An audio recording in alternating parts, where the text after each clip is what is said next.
Hey, Luminara Serdar here with Autism Transformed. If you don't know me, I help kids with autism to shift the behaviors. Actually, help you, the parent, to help your child shift behaviors to greater calm, connected, communicating, and actually to start to speak, to express better and poop better, sleep better, all kinds of things like that. And what I want to talk about today is healthy snacks and what to feed your child. I have some blog articles on my website, autismtransformed.com. And hi everyone who's joining. Love to talk about this topic of healthy food, healthy diet, healthy snacks. And I want to start by saying, I wish I knew some of this stuff when my son was little. He's 25 years old now. And when he was little, what I thought was kid food was macaroni and cheese and grilled cheese sandwiches and pancakes and waffles, easy food, a lot of carbs. And that's just what I knew back then. That's how I grew up. My mom would make food out of a box from Hamburger Helper. Yes, she would have the ground beef, but then all the spices and all the whatever else came from a box. So this was the era of TV dinners and fast food and already processed made food. And we've continued like that over generations. And I'm here to say this isn't really food, unfortunately. Our food system is against us. And it goes back to politics and government and big companies. And if you don't know this, big agricultural companies have political action committees in Washington to make the laws, and mainly our soy, corn, and wheat get subsidized. Our dairy, our milk gets subsidized. So these things are really cheap and really low cost to buy. What is not subsidized are organic fruits and vegetables and organic pasture-raised meats. So this is why these are so much more expensive, and this is exactly what we need to be feeding our kids. I'm digressing a little bit because this is one of my favorite topics, but if you have questions about snacks and what to feed your child that's healthy, especially picky eaters, that's what I want to address here. So if you want to ask some questions, you can put them in the comments and I'm happy to answer. But what I love to do for snacks are whole foods, apples, bananas, blueberries. My son loved blueberries and strawberries. So these are all, of course, more spring, summertime foods. You can get them frozen too. I love smoothies as snacks, and you can always sneak supplements in there and you can sneak healthy stuff. So one example of making a smoothie, if your child's going to take that texture, you can make it sweet with bananas or dates, and you don't need to add sugar, and you can put all kinds of different fruits in there. You can put collagen or protein or bone broth powder in there, and a lot of times there's vanilla or chocolate flavored ones nowadays. They don't taste bad. And you can also sneak in lettuce. I love to put in a mixed green lettuce because it just gets all blended up in the smoothie. You can't even tell it's there. It's tasteless. And the cool thing about that is it provides fiber and more water. So it's easier for your child to go to the bathroom. So many parents I talk to, their kids are constipated. And what does that mean? It means they're not pooping every single day. So if your child's not pooping every single day, then that's constipation. If the poop is coming out as little pellets or cracked, or just hard to push, or maybe they have a few watery stools going around the poop in there, that's constipation. So that really needs to be addressed, and that alone can help with a lot of autism behaviors. That can help with anger, meltdowns, tantrums, anxiety. I see kids improve eye contact when they're pooping every day. So that's out the other end, but what are we putting in this end? Some of the snacks I also love to have are cut up vegetables. I had a girlfriend when my son was really little, when she was preparing dinner, she would put her two girls in front of the TV, watch some kind of video, and she would give them cut up sticks of jicama. And if you don't know what jicama is, it's a brown root vegetable. It's white and fleshy on the inside, but it's brown on the outside. So you just peel the skin off and you cut it into sticks. You can dip it into hummus and guacamole and salsa and different things. I love cut up carrots and cut up celery. And again, you can adorn these with dips. Celery, I love to put peanut butter and raisins on, so it's ants on a log. A lot of our kids love crunchy textures, so that meets the crunchy criteria. What I would not give as snacks, and what I try and stay away from and recommend staying away from, is any kind of chippy, I know our kids love crunchy, but chips and pretzels and crackers, these things are usually made with really bad oils, seed oils like soy and canola or vegetable oil, and that's not great to go into the body. So try and stick with crunchy vegetable things. And I know you're saying, wait a minute, my kid's a picky eater, doesn't eat this stuff. Well, keep trying. That's one thing. You need a lot of exposures for your child to eat the same thing. You need to give the same thing again and again, maybe 50 times before they're going to try it. I talked about smoothies. I love a chia pudding. I have a recipe for that on my website. It's autismtransformed.com, and you just go under blog and you'll see a bunch of recipes. I have chicken nugget recipes. So these can be snacks too, right? You just make a huge batch of chicken nuggets. They can be gluten-free, pasture-raised, organic chicken. I get the thighs and cut them up into small nugget-sized pieces. And anything you get in the store could be like processed, gooped up chicken, and then they make it look like nuggets. And maybe this is one of the reasons our kids love these, because they've got gluten, they've got processed crap, and they're usually not good for us, and they feed the microbes and the parasites in the gut. So they love them, and they can control what we eat. So you can make chicken nuggets and have extra, and those can be little snacks. You can have the vegetables anytime. I also love leftovers. I love to make a big dinner and have that for breakfast in the morning. So not necessarily a snack, but these are just some ideas of what your kids can be eating. I started out by talking about what were kid foods and what were kid foods for me when I was a kid and what I fed my son. When I traveled to other countries, what I realized, like Thailand or other places in Asia, Japan, I had a Korean friend who would feed her kid Korean kimchi and food, like real food. And I realized, wow, I don't think they have kid food in other countries. They just eat what the parents eat. So if we train our kids from the beginning, I know some of you have older kids, so you're not going to go back to the beginning and train them, but you can start anytime. Like, this is what we're going to eat from now on. We're not going to eat kid food. We're not going to eat Takis. We're not going to eat Doritos. We're not going to eat Cheetos. We're not going to eat these quick, easy snack things that are sold to us as good, but have artificial flavors and artificial preservatives and really wreck our gut, right? It wrecks the gut microbiome.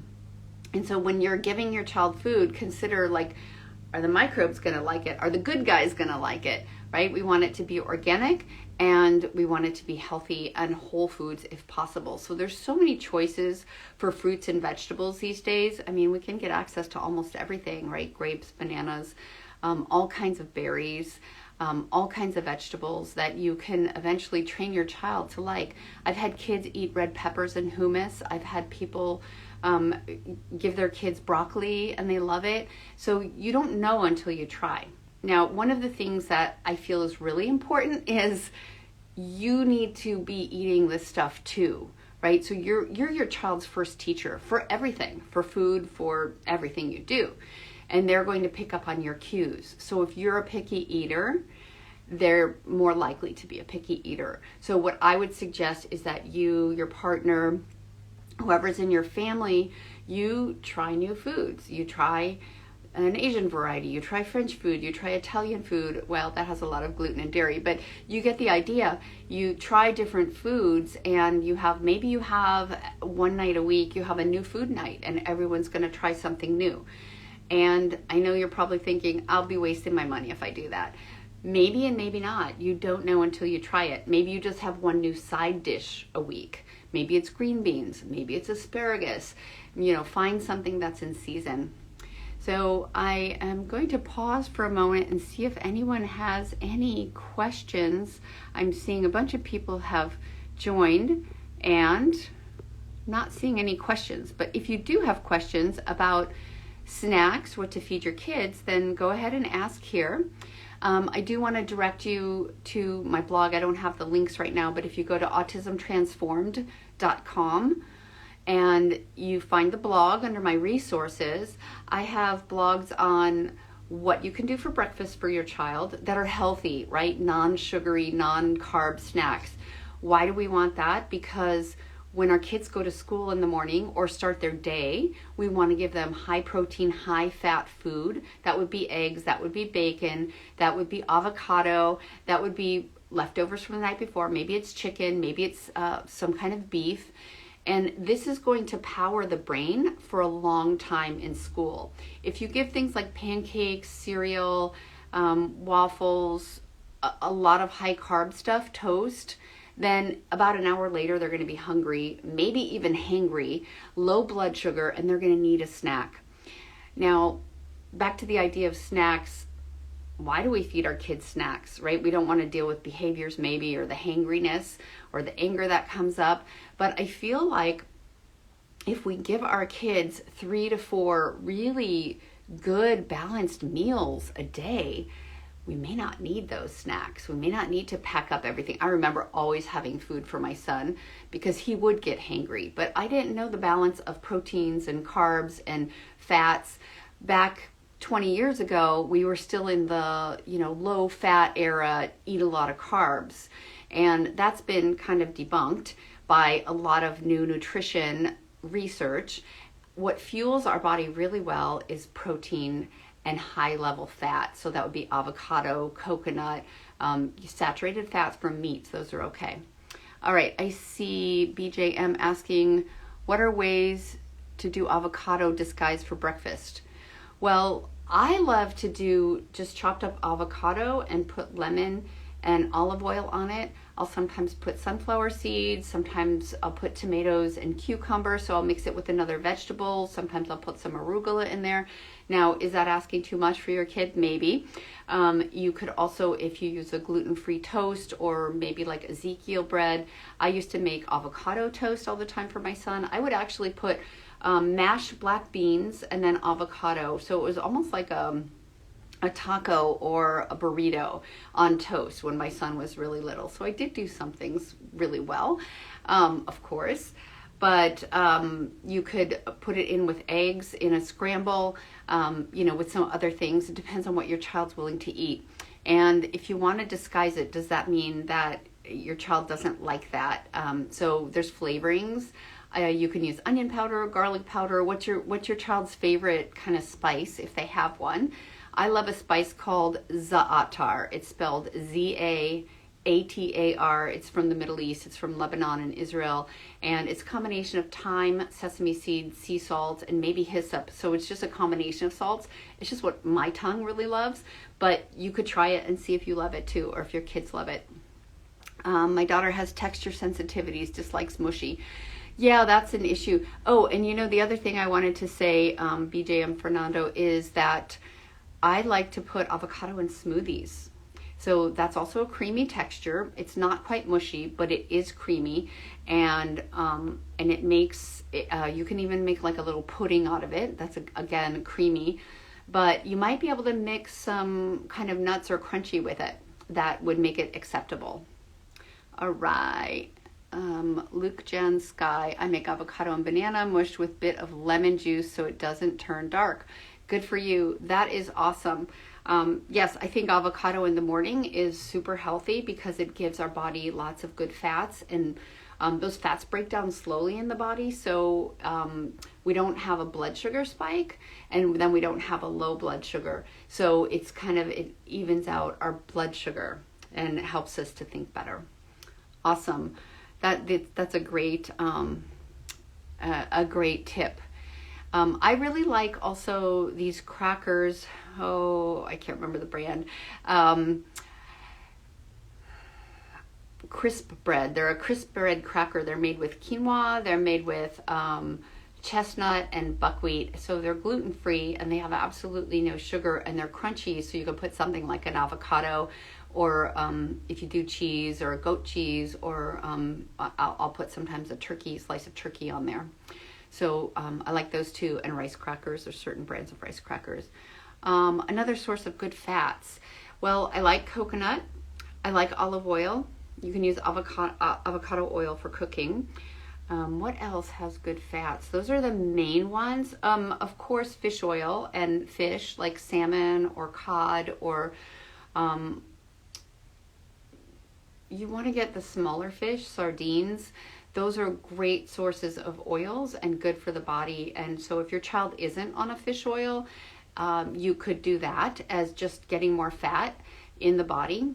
And what happens is if we put the bad fats, like from sunflower seed oil and canola oil and things like that, if we put those in the body, they're going to get incorporated into our cell membranes, which help hinder our cells and our neurons from communicating.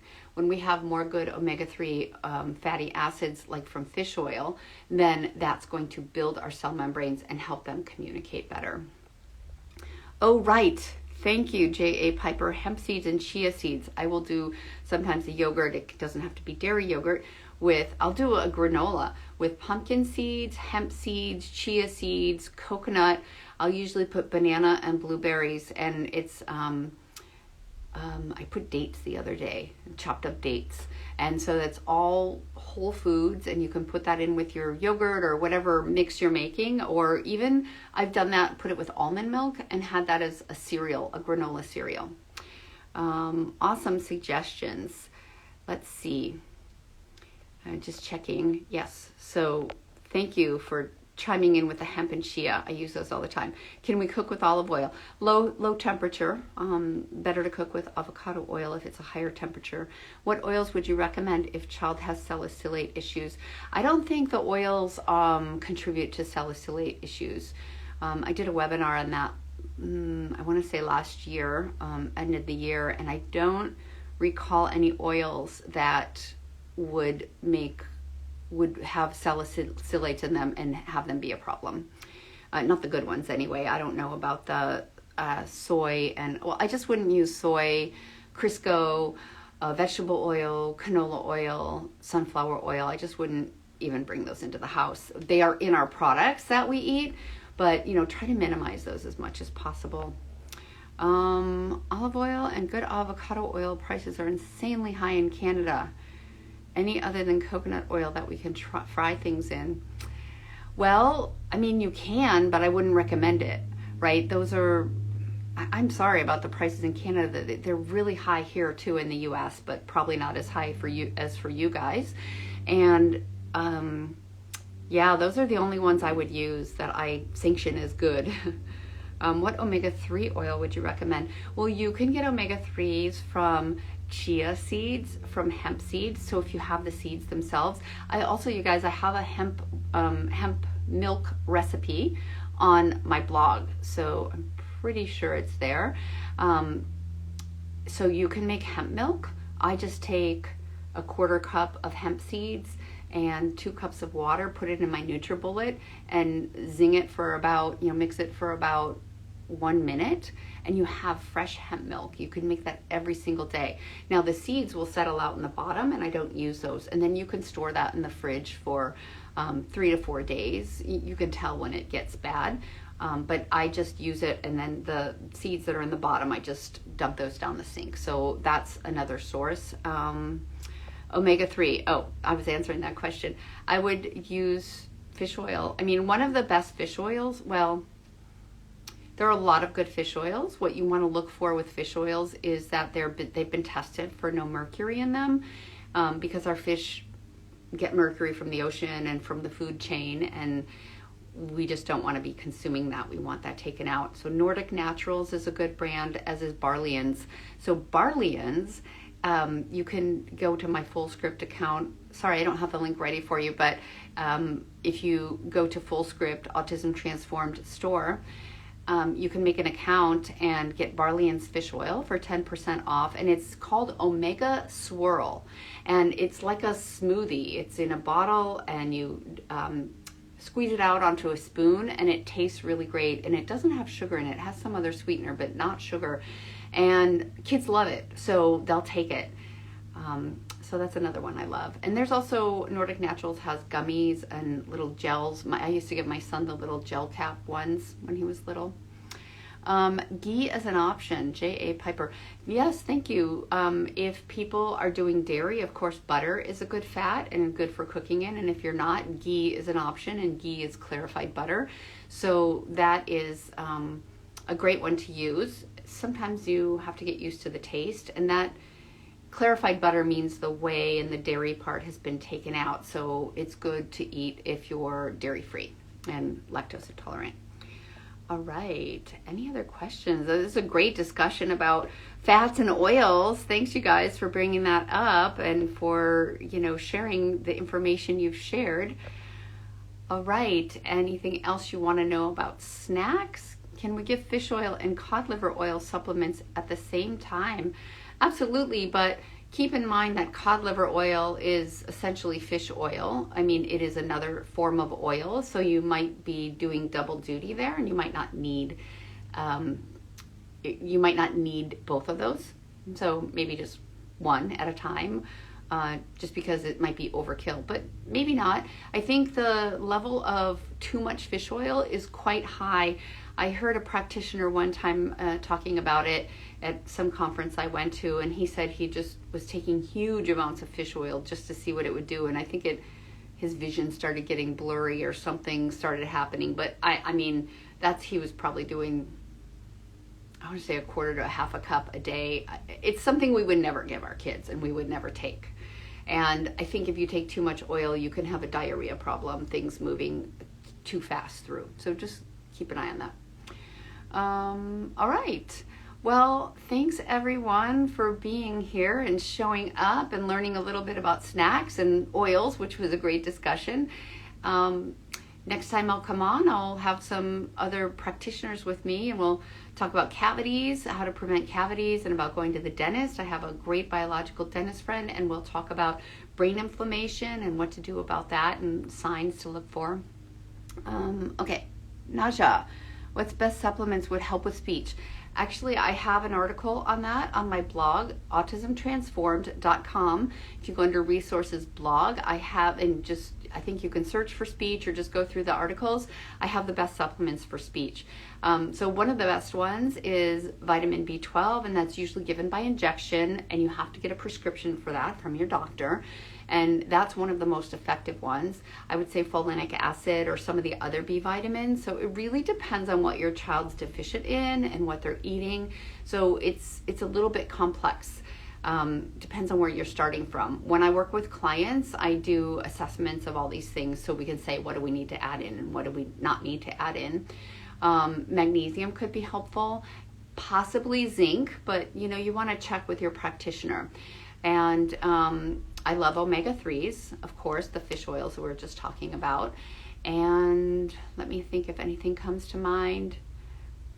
I'm going to reference you to that article on supplements for speech, because there's all kinds of different ones. And you can take a look at that and see, and I have those listed in my Full Script account as well. Okay.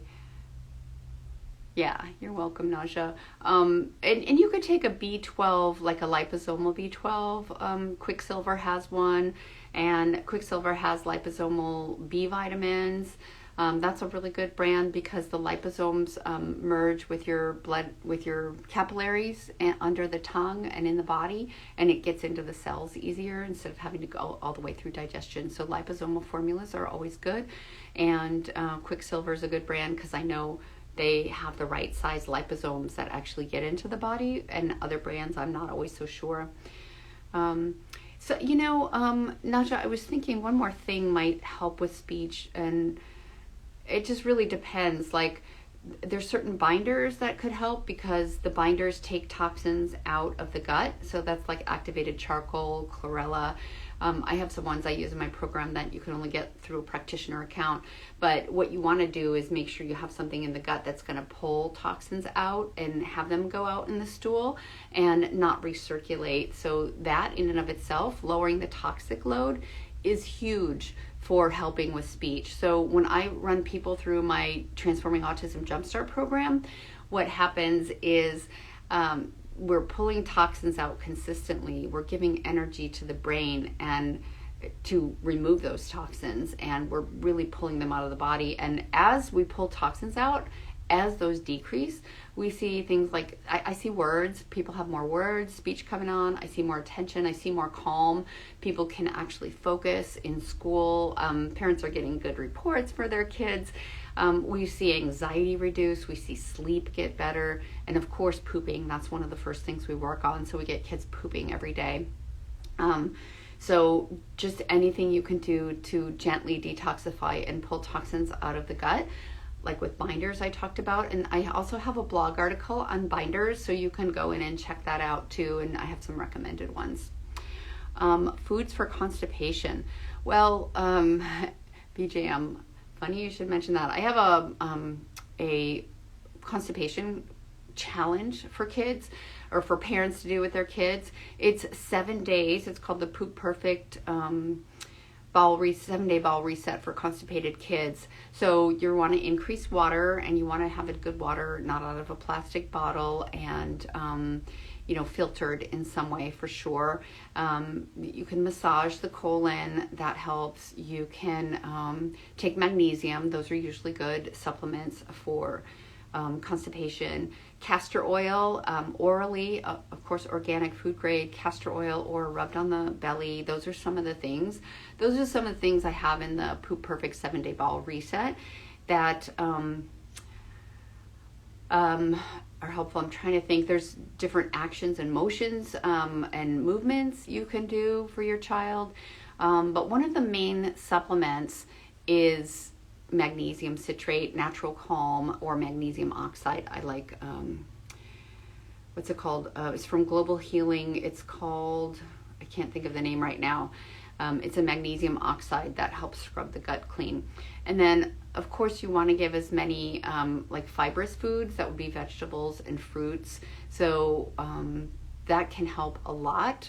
Taking away sweet stuff, high carb stuff, gluten, and dairy. Dairy can be very constipating. So those are some things that can help. Best water to buy. I use Fiji, but it comes in plastic bottles. It sure does. I use that sometimes when I'm out in a pinch. The water I use is distilled water, so I have my own countertop distiller. And what that does, what's distillation? You fill the jar, it's a stainless steel container, with water. And it heats up to the boiling point, and then the steam goes over and into another container, and all the toxins sit in the original container. So you have a glass jar with all the purified water, and then you have the toxins left behind, and you can see really easily what's in your tap water by the gunk that's in there.